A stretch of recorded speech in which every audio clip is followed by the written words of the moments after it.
Bonjour, je suis la juste Élie Renée Thierrot de l'Assemblée des Justes de Côte d'Ivoire, dirigée par le pasteur Tagro Sylvain.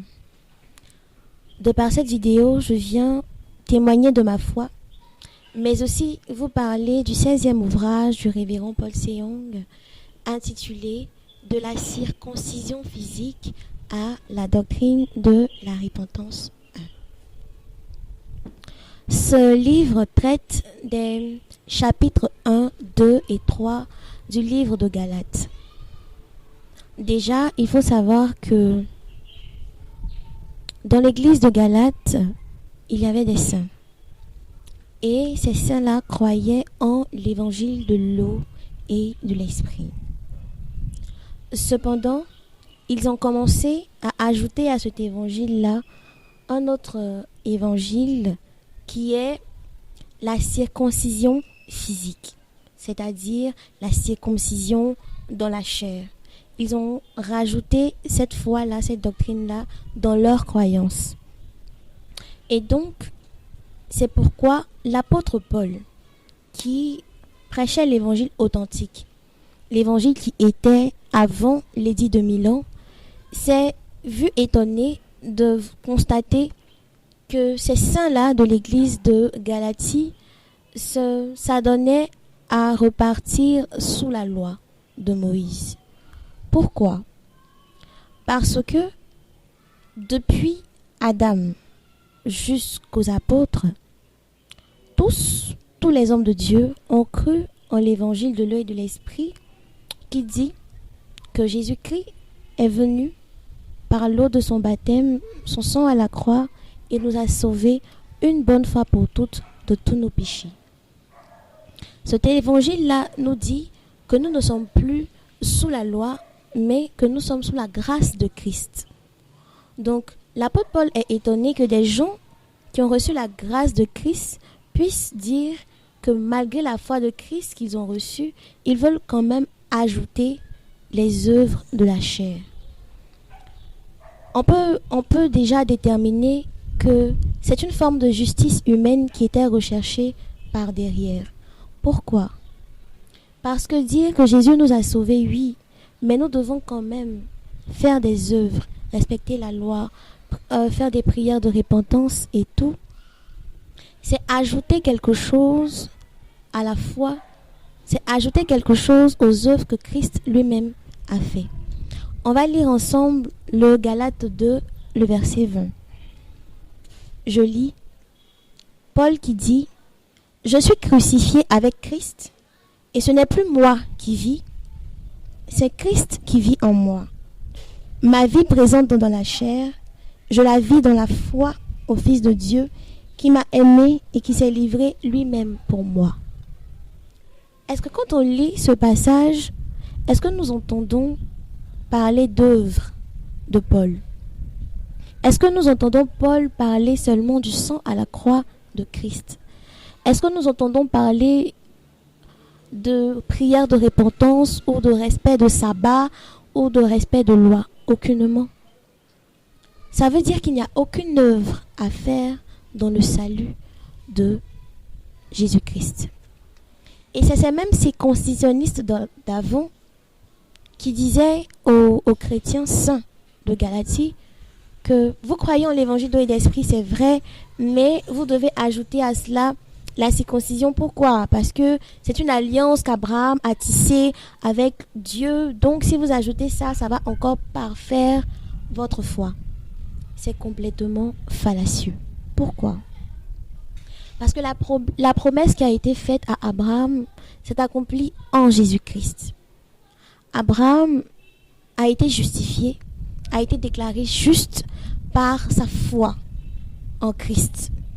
On peut le lire dans Hébreux. Et grâce à ça, on comprend que l'alliance qui doit être tissée, l'alliance qui a été tissée plus tôt, qui est la circoncision physique, en fait, c'était une ombre de la circoncision spirituelle. Et ça, on peut le lire dans Romains, qui nous dit que le vrai juif, ce n'est pas celui qui est circoncis dans la chair, mais plutôt celui qui est circoncis dans le cœur. C'est-à-dire celui dont les péchés sont enlevés de son cœur. Et donc pour revenir, je disais que c'est ces mêmes circoncisionnistes d'avant que l'on retrouve dans notre siècle présent. Qui sont-ils? En effet, ce sont ceux qui se cachent derrière la doctrine de la repentance. Qu'est-ce qu'ils disent? Seigneur, tu es venu il y a 2000 ans. Tu nous as sauvés une bonne fois pour toutes de tous nos péchés. Cependant, nous te demandons pardon pour nos péchés. La question c'est, croyons-nous véritablement que Christ a ôté nos péchés une bonne fois pour toutes par son baptême et par son sang? Croyons-nous vraiment que Christ, qui est Dieu, a donné sa vie pour nous, comme Paul l'affirme? Ou croyons-nous qu'il a échoué et qu'il y a encore un peu de péché dans nos cœurs pour lesquels nous devons demander pardon? Ou son sacrifice, qui est éternel, ne l'est pas tellement? Ce sont ces petites interrogations qui me poussent aujourd'hui à expliquer en fait qu'il y a un problème. Mais ce problème-là, il est légitime parce que beaucoup le font par ignorance. Ils le font parce qu'ils ne connaissent pas la vérité de l'évangile de l'eau et de l'esprit.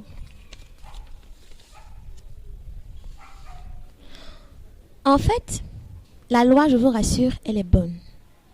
La loi est bonne. La loi, c'est la parfaite représentation de Dieu lui-même.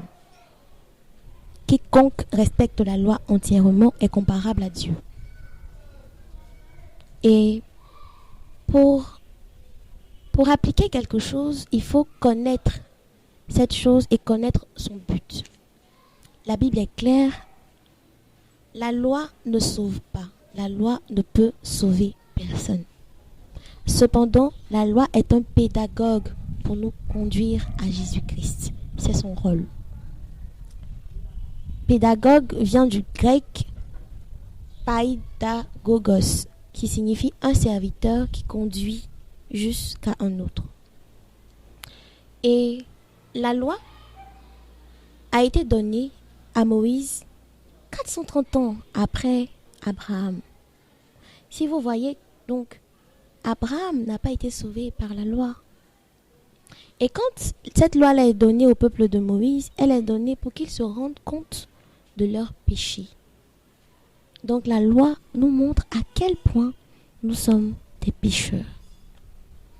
Et comme les apôtres dans le temps, comme nos pères dans la foi dans le temps, ont tous admis qu'ils ne pouvaient pas être parfaits dans la chair, ils ont tous admis qu'ils étaient pécheurs dès la naissance et donc ont demandé la grâce du Seigneur. Parce que pour venir à Jésus-Christ, il ne s'agit pas de faire des prières de repentance de manière interminable, car on est d'accord, l'homme ne cesse de pécher tous les jours. Donc au lieu de faire des prières de repentance interminables à perpétuité jusqu'à sa mort, ce qui n'est pas biblique, il faut reconnaître notre nature humaine, notre nature pécheresse. Venir au Seigneur, s'humilier face à lui et dire qui nous sommes. Comment, depuis le sein de notre mère, nous sommes des pécheurs. Lui dire que ce n'est pas parce que nous nous voyons en train de faire une action que nous sommes mauvais, mais c'est parce que le péché est en nous. Et ça, le texte de Marc 7, à partir du verset 20, nous l'explique. En nous, il y a 12 sortes de péchés. Et c'est parce que le Seigneur savait que nous sommes tous pécheurs qu'il a envoyé une partie de lui qui est le Seigneur Jésus-Christ et nous a sauvés de tous nos péchés, passés, présents et futurs, une bonne fois pour toutes. Il l'a fait en conformité avec la loi de Dieu. Tels les animaux étaient sacrifiés par des souverains sacrificateurs à l'époque, aujourd'hui, Jésus-Christ a pris, il y a déjà 2000 ans, tous nos péchés en passant par les eaux du Jourdain et en prenant ces péchés-là par imposition des mains de Jean-Baptiste, qui était souverain sacrificateur. Et il nous a sauvés ainsi une bonne fois pour toutes de tous nos péchés. Alors, examinons-nous. Nous avons deux foi. Laquelle prendre? Celle qui croit fermement que Jésus-Christ a pris tous nos péchés et qui le remercie à chaque fois qu'elle voit sa chair manifester des faiblesses, ou celle qui ne cesse de lui rappeler son incapacité à nous sauver une bonne fois pour toutes, celle qui ne cesse de lui dire qu'il a échoué quand il est venu il y a 2000 ans, celle qui ne cesse de lui dire à quel point il est impuissant face au péché et à quel point si nous mourons, ce sacrifice est inutile. Faire des prières de repentance, c'est dire à Dieu que le sacrifice éternel qu'il a fait est vain. Je voudrais vous inviter à écouter et à croire en l'évangile de l'eau et de l'esprit. Je souhaite vivement que ce message atteigne le cœur de ceux qui recherchent véritablement le Seigneur. Je suis disponible et disposée pour toutes vos questions et n'oubliez pas, un seul site web www.bjnewlife.org. Je vous remercie.